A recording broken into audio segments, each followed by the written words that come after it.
Name's Harold Kessler. I'm 62 years old, and if you're watching this at the end of one of those days where you stood shoulder to shoulder with 100 people and still felt like the loneliest man in the building, pull up a chair. I know that seat. I sat in it a long, long time. I ran an assembly line at Caterpillar in Peoria, Illinois. Big yellow machines, the kind that move the earth.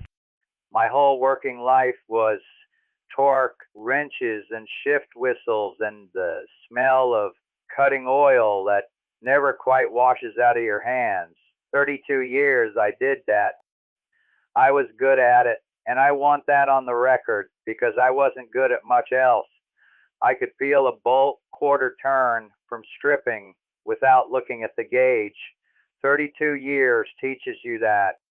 It teaches you to trust your hands and to distrust any man whose talk runs out ahead of his work. What it doesn't teach you is how to sit still, and it surely doesn't teach you how to say out loud to another living soul, I'm lonely.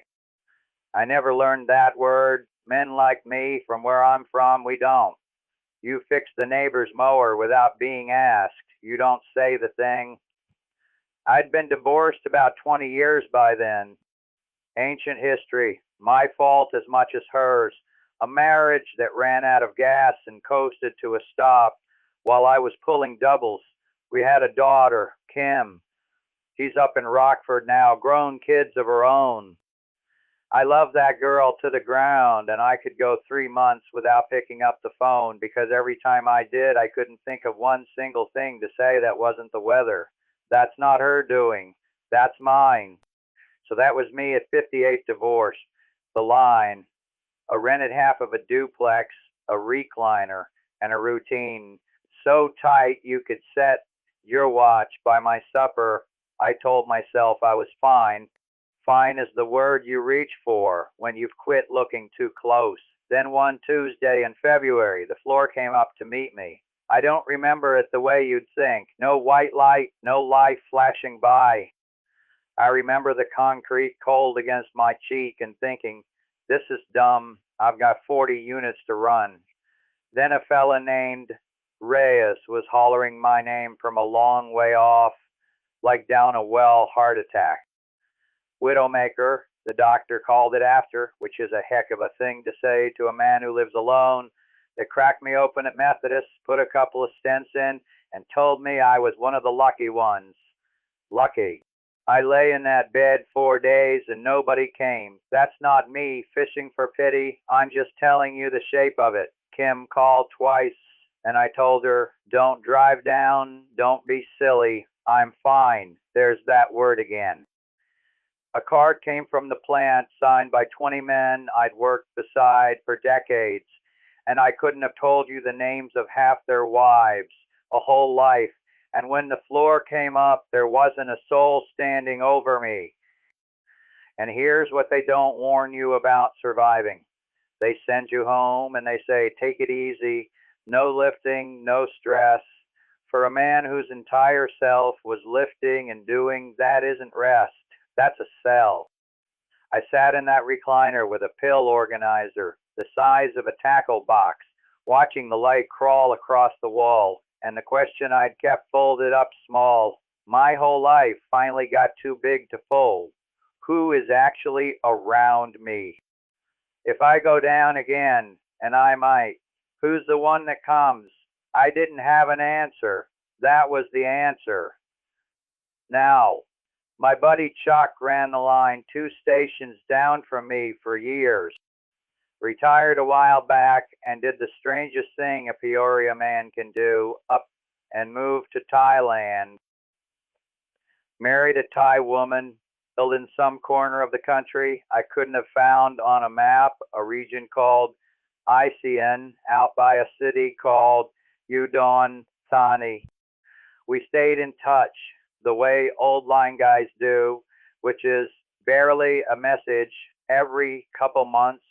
But Chuck had a way of talking about that place, not the postcard stuff. He'd write things like, Harold, I ate supper on the floor tonight with about 9 people and a dog, and I laughed till I hurt and I couldn't understand a word of it.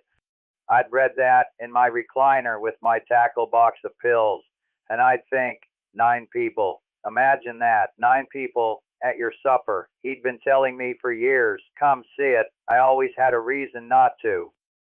The line, the overtime, I don't know, the fear, if I'm honest. A man who's never been anywhere is scared of everywhere, but now the line was gone. They'd quietly retired me out after the heart thing, couldn't have me dropping on the floor twice. I had a pension, a little put by, and Social Security waiting if I wanted to take it early, and I had a recliner and a wall. So one night, about 11 o'clock, I messaged Chuck back, just said that couch of yours still open. He wrote back one word, come. I'd love to tell you I had some grand plan. I didn't. I was a 58-year-old man who'd nearly died in a puddle of himself on a factory floor. And for the first time in my life, I did a thing purely because staying still had gotten scarier than going. I booked a flight I couldn't quite afford to a country I couldn't pronounce. I had no idea, none. I figured I was going to visit an old friend and get some sun on my chest. I was about to meet a whole family. I just didn't know it yet. The heat hits you before anything else. They cracked the airplane door in Udon Thani near midnight, and it came in like somebody had left an oven open, wet, heavy smelling of jasmine and diesel and something green frying somewhere out in the dark. I stood there in my Peoria clothes with a flannel folded over my arm like the fool I was, already sweating through my shirt, thinking, what in the world have I done? I was 59 by the time I actually made that trip.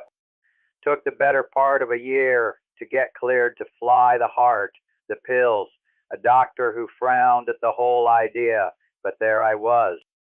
Chuck was at arrivals, browner and easier than the man I'd known on the line, grinning under a cat cap gone soft with age.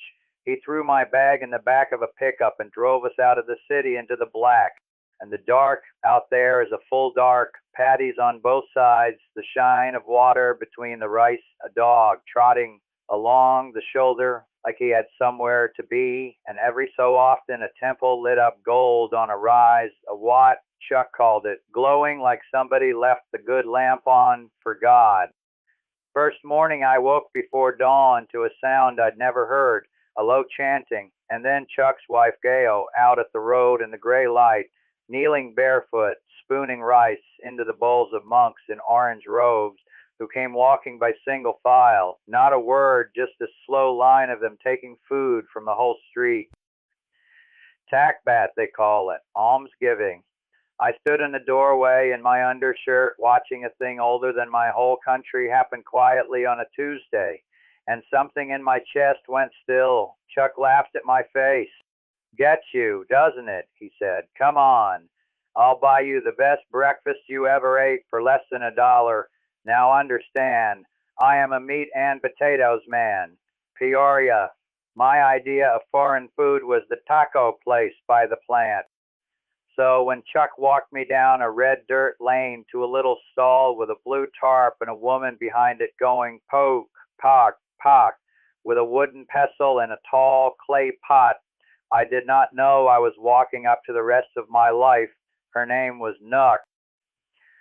She was pounding green papaya, chilies, garlic, little dried shrimp, lime, somtam, the whole of Isan runs on it. And she had this way of working that I recognized, God help me, from the plant. Economy, no wasted motion, hands that knew the job so well, the mind could be somewhere else. She looked up at the big, sweating farang, and she didn't fuss, and she didn't flirt. She just tipped her head at the pot like you want, or you don't. I wanted. I did not know to say not spicy. Chuck the snake did not warn me. I took one big American forkful, and friends, my whole head caught fire, eyes streaming, nose running, the works. And Knock, she didn't laugh at me exactly. She laughed with me, put a hand over her mouth, poured me a cup of something cold, and said the one English word she had ready. Okay, okay, patting the air. Jai yen, cool heart, settle down. I went back to that stall every single morning for 2 weeks. Chuck showed me the rest of it too. That first trip, he took me into Udon of an evening to UD Town, this night market all strung with lights where the whole city seemed to turn out to eat. Families crowded around little steel tables, grandmothers with babies asleep on their shoulders, teenagers, old men playing a game with bottle caps on a board. Everywhere I looked, people belonged to somebody. Chuck bought us moo, ping off a cart, grilled pork on a stick, sweet and charred, and a couple of cold Leos. And we sat near the old clock tower, and he watched me, watching all those families. He didn't say anything clever. He just said, quiet, it's not the cheap that keeps me here, Harold. I want you to know that going in. Cheap's nice, but it's them. And he tipped his bottle at the whole warm noise of it. We could barely speak. She had a handful of English. I had zero Thai and not one word of the Isian dialect they actually talk out there, which sits on top of regular Thai like a second locked door. Chuck translated when he was around and when he wasn't. We got by on pointing on faces, on that cup of cold water she'd have poured before I sat down because by day 3 she knew. She was a widow. Her husband had passed some years back, and she ran the stall mornings and worked her family's rice out past the village the rest of the day. Steady, kind in a plain, unshowy way. I trusted more than charm. Nothing happened. I want to be clear about that because I know what a story like this sounds like. Old, lonesome American. Young. No. She wasn't young. She was a grown woman in her 50s who'd buried a husband and worked her hands rough, and nothing happened but 2 weeks of the best mornings I'd had in 20 years. Then I flew home, and that's where it got me. Peoria, the duplex, the recliner, the wall. I'd sit down in that chair at 6 o'clock the way I always had, and it was like putting on a coat that used to fit and now hung off me wrong. I kept thinking about that line of monks in the gray, about 9 people at supper, about a woman going poke, pock, pock, who poured the water before I asked. I lasted about 4 months. Then I booked the second flight. I told myself it was just a visit. I've never been a good liar, least of all to myself. I made 3 trips before I stopped pretending they were vacations. The courting, if you can call it that at our age, was the slowest thing you ever saw. No sweeping anybody off any feet. It was me learning to sit on a low stool at her stall and hand her limes. It was her teaching me to say sawasti crop without butchering it and kop kun crop thank you, which I said about 400 times a day because it was the only thing I could offer. It was a lot of sitting quiet together, which, for 2 people who'd each spent a long stretch alone, turned out to be its own kind of talking. Somewhere in there I knew. And being who I am, once I knew, I did what I always did with a big decision. I got a legal pad. I sat at Chuck's kitchen table one night with a Chang beer sweating on the wood, and I ran the numbers like I was quoting out a job. Because love is love, but a man my age with a bad heart does not move to the other side of the planet on a feeling. He checks the math. Here's what the math said. My Caterpillar pension was about $1,500 a month, solid, mine for life. Union earned it. Social Security I could switch on early at 62. Take it early, and it's permanently smaller, but call it about $1,550 a month. Put the 2 together, and I'd have right around $3,050 coming in every month, steady for the rest of my life. Now here's the part that made my pen stop. Back home, I was under 65. Medicare is a 65 thing. I wasn't there yet, which meant I was buying my own health insurance off the marketplace and it was eating me alive. $650 a month for a 59-year-old with a cardiac history the insurers treated like a house on fire.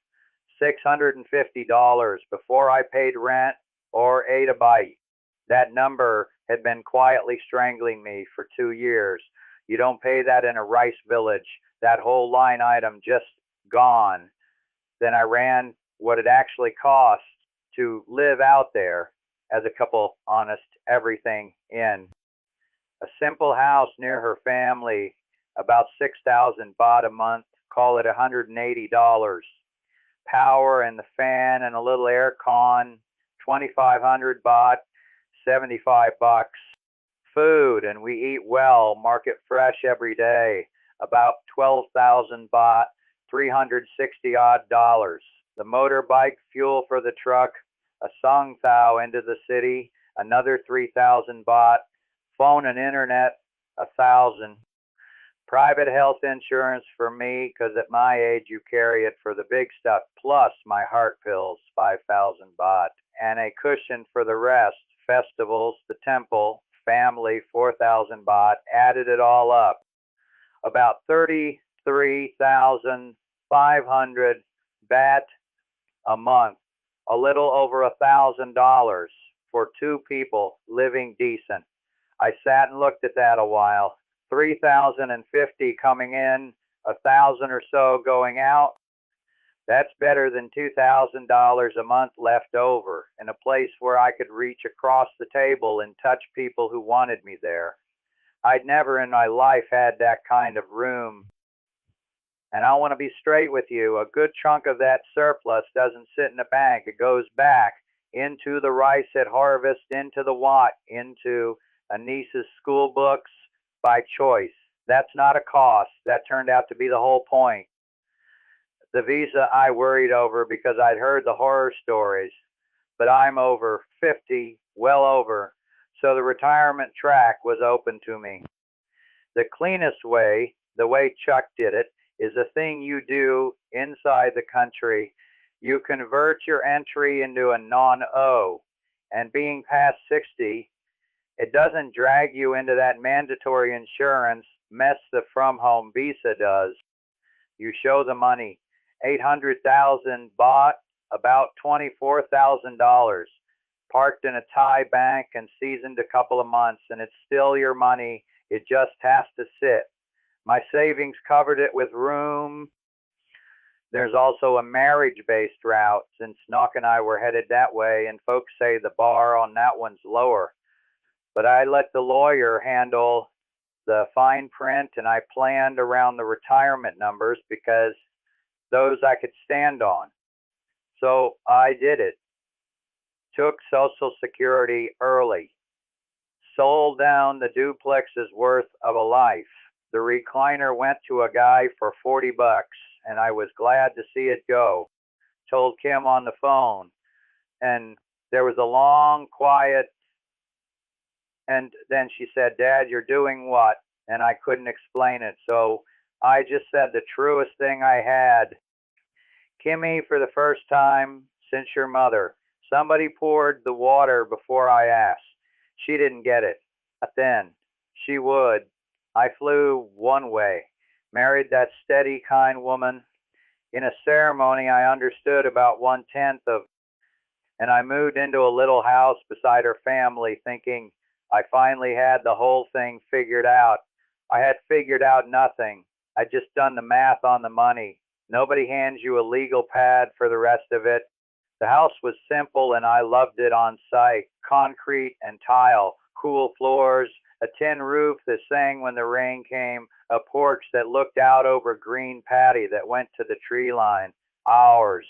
Well, near ours. Because I learned fast that out there nothing is quite just yours. I thought I'd married a woman. What I'd actually done, and nobody sat me down and explained this, is I'd married into a family the size of a small company. And they came with the house. There was May too, Noak's mother, 60-some, 4 foot nothing, the general of the whole operation. She ran the kitchen the way I used to run the line, and her word was law from the rice pot outward. There was poor Boonme, the father, wiry and brown and quiet, a man who'd worked rice his entire life and had hands like tree roots. There were Knox brothers and sisters, some in the village, some who'd come back from Bangkok Lek, who they called the small one, and who was the biggest of the lot, and Da, the youngest sister, sharp-eyed and funny. And there were kids. Lord, the kids, nieces, nephews, cousins, kids. Kids I never did fully sort out whose they were, a whole swarm of them that flowed through the yard like water finding low ground. My first supper there, I about lost my nerve. Everybody sat on the floor, on a woven mat in a circle, around a spread of little dishes and a couple of covered baskets, no chairs, no table, no forks worth speaking of. My knees, 60 years old and cardiac, folded about as gracefully as a lawn chair in a windstorm, and poor Boonme watched me get down there, and I swear the corner of his mouth moved. Then it started, and I was lost inside of a minute. May Tui opened one of the baskets, and it was rice, but not rice, like I knew.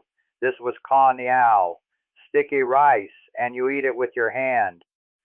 You pinch off a lump, roll it in your fingers into a little ball, and use it to grab at the other dishes. Everybody just knew this. I sat there with a fistful of gluey rice, not knowing what to do with it, and a little girl, maybe 6 years old, took pity on me, reached over, and showed me.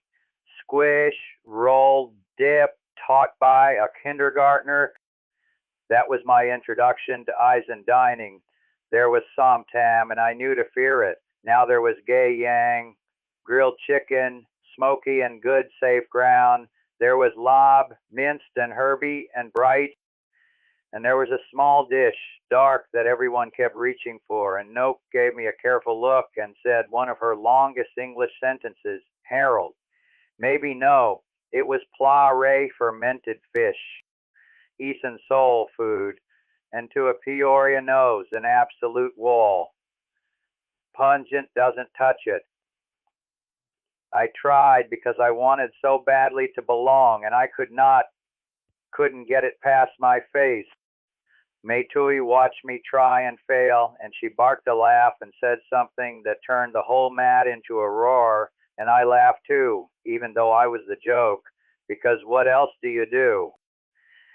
And the why, the little bow with the hands pressed together, I could not get it right to save my life.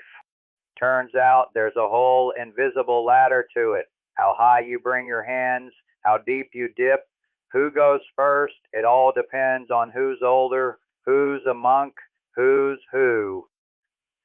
I'd weigh a child by reflex, which is wrong, and I'd stick my hand out for a shake to an elder, which is worse, and I could feel, without a word being said, when I'd bump some rule I couldn't see. Krang Jai, Nock tried to explain, this thing where nobody tells you the rule, because telling you would put you on the spot, so they just quietly absorb your blundering and adjust around you, which is gracious as anything. It is also, for a plain Midwestern man who likes a clear instruction, absolutely maddening. And it didn't end when the food did. People just stayed, flowed in and out of that open house like it had no walls at all. A neighbor with a question, a cousin with a baby on her hip, an old man from down the lane who I'm fairly sure just came to look at the farang. Back in Peoria, a man's home is his castle. You knock, you wait to be asked in. Out here, there's no knocking because there's no door that means anything. Somebody was always there. Somebody always knew what we'd eaten and what I'd paid for it and how I'd slept. I'd spent 20 years in a duplex where the only sound after 6 o'clock was my own television, talking to nobody, And now I couldn't get 30 minutes to myself in my own house, and I genuinely could not decide which one was harder on a man. That's a shameful thing to admit, given what I'd been so lonesome for. But I told you I'd tell it straight.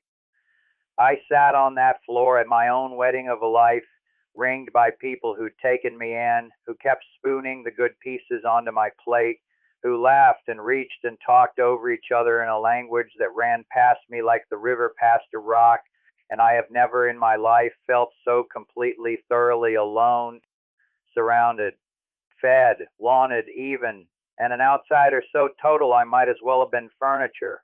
That's the thing nobody warned me about. I'd braced for missing home.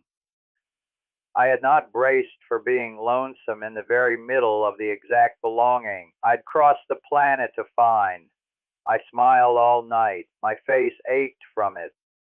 And when we finally lay down under the tin roof, I stared up into the dark and thought, Harold, you old fool, you did the math on everything but this. I was not prepared, not even a little. I'm going to be honest about the next stretch because if I paint it pretty, I'm no use to you. The first months near broke me. It was the language mostly. I'd figured, all right, I'll learn some Thai. I'm a grown man. I'll apply myself. But it wasn't one wall, it was two. In the village, they mostly speak Ison, which is its own tongue close to Lao, and then there's Central Thai on top for the school and the paperwork and the TV. So just when I'd fought my way to a few words of one, the family'd be rattling along in the other. I went from a man who on the plant floor could command a line and settle a dispute and crack a joke to a man who could not tell you he had a headache. Do you know what that does to you? I've been respected for competence my whole life. Now I was a large, smiling child. People spoke to me slow and loud and kind, the way you would to somebody not quite right. And every bit of it was gentle, and every bit of it flayed me. And it's small things that get you. It's wanting to say something funny at supper. I've always been dry, a good line at the right second, and not having the words, so I just sit there smiling while the joke died in my chest. It's a whole life's worth of opinions and stories with no door to get them out. I'd lie awake missing the dumbest stuff. A diner booth, a ball game on the radio. I understood. A cheeseburger, an honest to God cheeseburger, instead of another spoon of something magnificent and foreign my body was tired of being surprised by. I'll give you for instance, so you know I'm not being dramatic. One afternoon, my chest did a thing I did not like, a flutter, a skip, the kind of thing that after a widow maker you do not shrug off. Knock was down at the stall. I walked to the little pharmacy in the village to try and say, heart, say pill, say help me, and I stood at that counter and I had nothing, not one word. I put my hand flat on my chest and I made a fist and opened it, fist and open like a beating thing, and the poor young woman behind the counter just looked frightened of me. In the end, I called Chuck and held the phone across the counter and let him talk for me. A grown man of 60, mute as a fence post, over the state of his own heart. Turned out to be nothing, a skip, too much coffee and sun. But I walked home shaking, and it wasn't the chest doing it. There was money friction too, and I'll own my part in it. Out there, a farang, that's us, the foreigner, is assumed to be rich, and I'm a pensioner, but try explaining marketplace premiums and a duplex to people for whom my worst month is a decent year. Early on, I'd overpay for things, get the farang price, and feel like a mark. Worse, I misread how family money works. When poor Booney's truck needed a transmission, I did the American thing. I just paid it quick, quiet, no fuss, thinking I was being a good son-in-law, and it landed wrong, made a thing of it, cost the old man face, made it look like the Farang was buying his way in. Nobody yelled, "That's not their way, that's the Kringjai again." But I felt the cool for days and couldn't for the life of me find out what I'd done, because asking would have made it worse. I finally got it out of No at midnight, and I lay there sick about it. I'd been generous in exactly the way that hurt. The heat never let up either. Eason in the dry season is a furnace, dust on everything, and they burn the fields at the end of it, so the air goes brown, and your chest, my chest especially, tightens. I'd sit on that porch some afternoons, so hot and so mute, and so far from anything I understood, that the whole grand idea felt like the delusion of a man who'd taken a knock to the heart and lost his sense with it. And one night it came to a head, some little nothing at supper. I tried to help clear and put a dish somewhere wrong, and Maid Tui shooed me off her territory, not unkind, but in front of everyone, and something in me just cracked. I went out to the porch and I got my passport out of the drawer, sat there in the dark with it in my hand, pulled up the flights on my phone. Bangkok to Chicago, one way, and my thumb was right over the button. I thought, you can be back in the duplex in 3 days, back where you at least understand the walls. I don't fully know what stopped me. Part of it was I'd sold the duplex. There were no walls to go back to, but mostly it was Nook. She'd come out quiet and sat down beside me on the step, not touching, not talking, the way she had that first morning at the stall. After a while, she said, in her careful English, "Slow, Harold, you family. Slow." And she tapped the back of my hand. Once, slow, I put the passport away, and the next morning the bridge started, though it was so small I nearly missed it. Da's daughter, Fawn, 9 years old, the one who taught me the sticky rice, appeared on the porch with a school notebook and a pencil, sat herself down, pointed at a chicken, and said the Eisen word, then the Thai word, then made me say them both back until I got the tones close enough that she didn't giggle. Then a spoon, then the sky, then her grandmother pointing, "Yai," then me pointing at myself, and Fawn thought hard and gave me a word and grinned. I didn't know it yet, but that kid had just handed me the key to the whole thing. Not the language, exactly, the way in.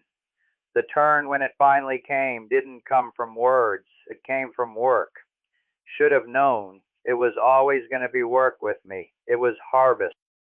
The rice comes ready all at once, and the whole village pours into the paddies to bring it in before the weather turns, and it is brutal, bent over, sun-hammered labor. I'd been told gently that I should rest. The heart, the heat, the guest, who can't really help of it all. But that morning I watched poor Bumi, 70-odd years old, walk out into the gold with a sickle, and I could not sit on that porch one more minute, being the large, smiling child. I got up and I went out there, and I stood in front of the old man and held out my hand for the blade. He looked at me a long moment. Then he looked at my hands, factory hands, thick, scarred hands that had held tools for 40 years, and something passed over his face. He put the sickle in my palm and showed me the motion. Grab, cut, lay it down. Grab, cut, lay it down. And friends, my body knew this. Not the rice. I'd never touched rice, but the thing underneath it. Repetition, rhythm, working with your hands from the shoulder, hour on hour, in a line of people, all doing the same motion. That was 32 years of my life. I fell into it like coming home. I wasn't fast and I wasn't clean, but I was steady, and I could go, and the old man beside me grunted once, in a way I understood better than any word. "That's a plant floor grunt. That you'll do." And I nearly wept into the rice. I was useful. After a year of being a mouth to feed and a rule to work around, I was useful. At midday, we all sat down right there in the shade of the paddy dyke, the whole crew of us, and the women brought out baskets, sticky rice, som tam, little grilled fish wrapped in banana leaf, and we ate with the field dirt still on our hands, and I was so tired and so plain happy I could have laid down in the mud and slept a week. Poor Boonme squatted down next to me with his own ball of rice. He pointed his chin out at the rows we'd cut, then he tipped it at me, and he said one word in Thai I'd finally learned. Jing. Skilled. Well done. From that man, who I'd never once heard hand out a compliment. That single word landed like a hand on the shoulder. I've been given raises that meant less to me than that word did in that rice field. That was the hinge. After the harvest, things were different, small ways adding up. May Tui started setting aside the piece of gay yang she knew I liked, the crispy bit, without a word, and one day she called me Look, child, the same as her own, and pretended she hadn't. The kids stopped being shy and started being a menace, in the best way. And somewhere in there they gave me my name, Tay Harold. Tay means grandfather, the mother's side. I'd hear it now from the gate at a dead run. Ta Harold, Ta Harold. A pack of them coming for the old Farang, who kept hard candies in his shirt pocket and let them win. 61 years old, and I finally got a name that meant I was somebody's. The words came after that once I'd stopped fighting them. Turns out Fawn's method worked better than any app greetings, than numbers, so I could handle the market then. God help everyone. Jokes, bad ones in Rec Dyson that landed mostly because the sight of the big Farang trying was the funny part. But they laughed with me now, not at me, and I'd learned enough to tell the difference. Cynic, they call it, the idea that a thing's worth doing if there's some joy in it. I finally had a little cynic in me. I'll tell you about the health side too, because you'll want to know, and I promised I'd be honest. Routine stuff is easy and cheap out there. I go into Udon Thani to a private hospital. Clean, modern, quick, and a full doctor's visit runs me about $40 out of pocket walking. My heart checkups, my pills, all handled, all a fraction of home. But I won't sugarcoat the trade. This is the provincial Northeast, not Bangkok. For anything serious, if this ticker of mine acts up bad, the real centers are a couple hours off in Khon Kaen, or it's a flight down to Bangkok. So I carry private insurance for the big emergencies, and I keep a clear head about it. That's the deal you make choosing the village over the big city. Cheaper, warmer, farther from the top hospitals. I made my peace with it, eyes open. And then Kim came. She'd stayed skeptical this whole time, my daughter. And fair enough. From Rockford, it must have sounded like her father had lost his mind and married a stranger in a swamp. She flew out for Songkran, the Thai New Year in April, mostly, I think, to check I was still breathing. And Songkran out there is the whole village in the streets with buckets and hoses, everybody soaking, everybody, the old and the young, 3 days of water and laughter to wash the year off.